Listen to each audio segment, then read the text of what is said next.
Comment faire une bonne bisque à la taille? Allez, je vous montre ça tout de suite.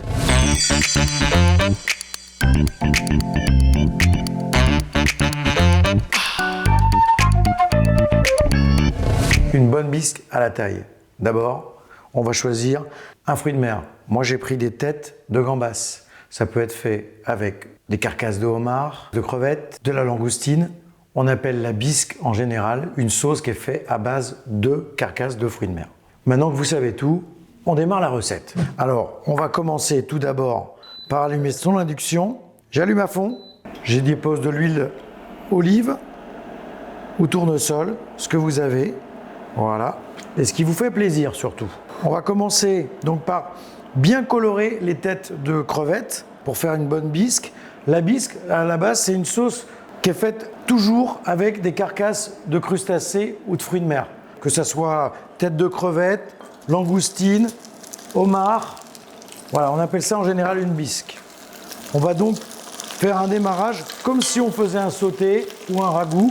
On va colorer ces petites têtes de gambas. Toujours le même principe, important, récupérer le maximum de sucre. Donc je vais colorer dans le fond de ma carcasse. Là j'ai peut-être mis un tout petit peu trop de graisse.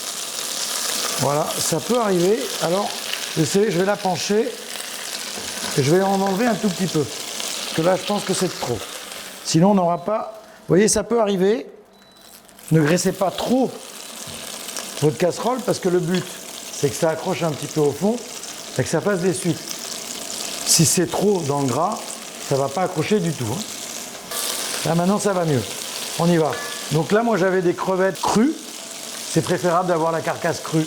Ça donne plus de saveur. J'hésite pas à les écraser. Alors je fais attention de ne pas m'en mettre partout parce que forcément ça gicle un peu. Je les écrase en même temps. Vous voyez là, le jus, le corail qui sort. Voilà. Tac. C'est ça qui va donner le goût. Voilà. J'écrase bien toutes mes têtes. Voilà. Là, ça commence déjà à caraméliser, ça y est. Voilà. Alors j'ai coupé des oignons et des carottes en petits morceaux que je vais ajouter dedans. Toujours le même principe. Je vais faire revenir mes carottes, mes oignons, pour les faire confire un peu. Regarde, on sent bien. Hein.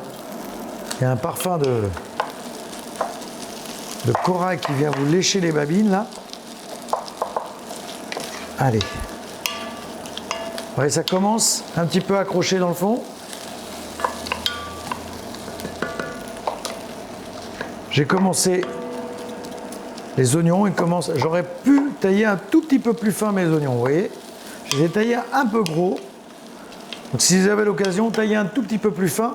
Ça vous permettra d'avoir un meilleur résultat. Parce que la crevette, hein, globalement, elle n'a pas besoin de beaucoup de cuisson. Hein. C'est une sauce qui se prépare assez rapidement. Hein. On va ajouter du concentré de tomate, mais vraiment très peu. La valeur d'une cuillère à café, je dirais. À nouveau, je mélange bien ma tomate. Je la fais un petit peu caraméliser dans le fond de ma casserole. Ça, c'est une petite sauce. Hein. C'est à faire quand vous avez des gambas au barbecue. Vous n'êtes pas forcément obligé de garder la tête. Hein, vous faites une petite grillade, vous avez des gambas. Enlevez la tête. Mettez-la de côté, faites une bisque avec. Et vous grillez les petites gambas et vous les mangez. Mais au moins, vous avez la possibilité de faire une bonne sauce à côté. Là, maintenant, je vais ajouter ma préparation de la purée d'ail, citronnelle et gingembre. Super, super sympa quand vous voulez faire des petites recettes comme ça, un peu saveur d'Asie. J'en mets la valeur d'une cuillère à café. Allez, une autre, un petit bout. Et c'est ça qui va apporter ce petit goût gingembre, citronnelle. Là, on a l'impression de voyager, vous voyez. On va ajouter également, parce que comme je veux que ma sauce elle soit assez rapidement assaillie, je vais mettre un tout petit peu de maïzena, vraiment léger. La valeur d'une cuillère à café que je vais saupoudrer. Voilà. On n'est pas obligé d'en mettre. Simplement, si on n'en met pas, il faudra réduire un peu plus la sauce. Ça, c'est obligé. Allez, je remue encore à nouveau.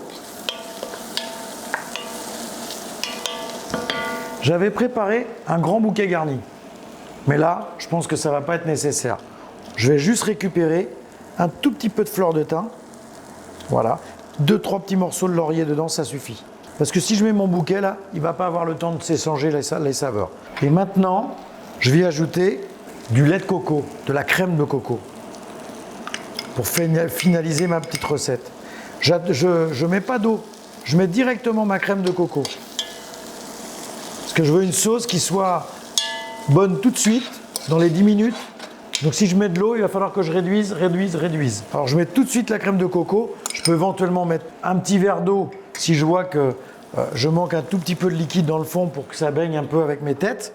Mais vraiment un soupçon, voilà. Je vais laisser cuire ça, allez, même pas 10 petites minutes à couvert. Et après on mixe.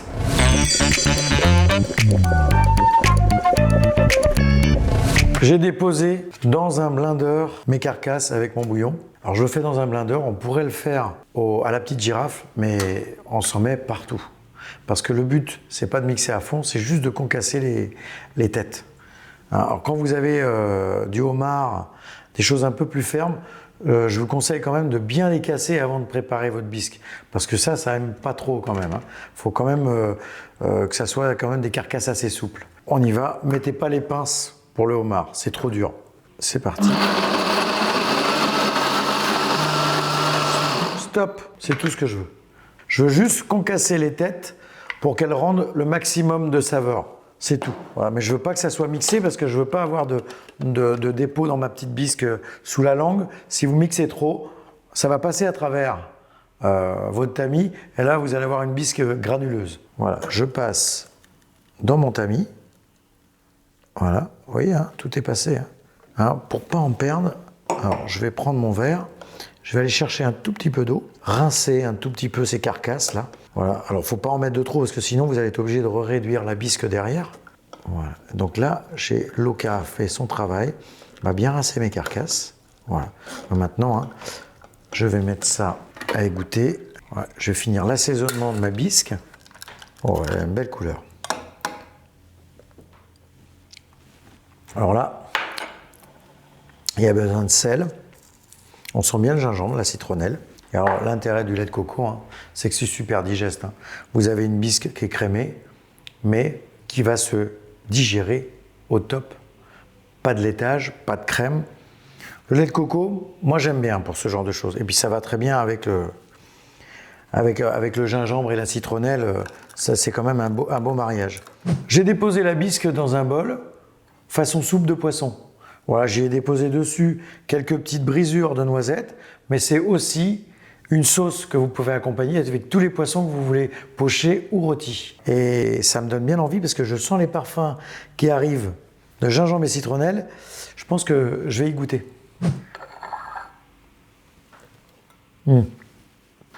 Heureusement, j'ai tombé sur l'assiette. C'est vraiment très bon. On sent le gingembre, la citronnelle, ce petit lait de coco qui vient adoucir les carcasses qui ont bien pincé. C'est vraiment extra. Merci d'avoir partagé ce moment avec moi et à tout de suite pour de nouvelles recettes.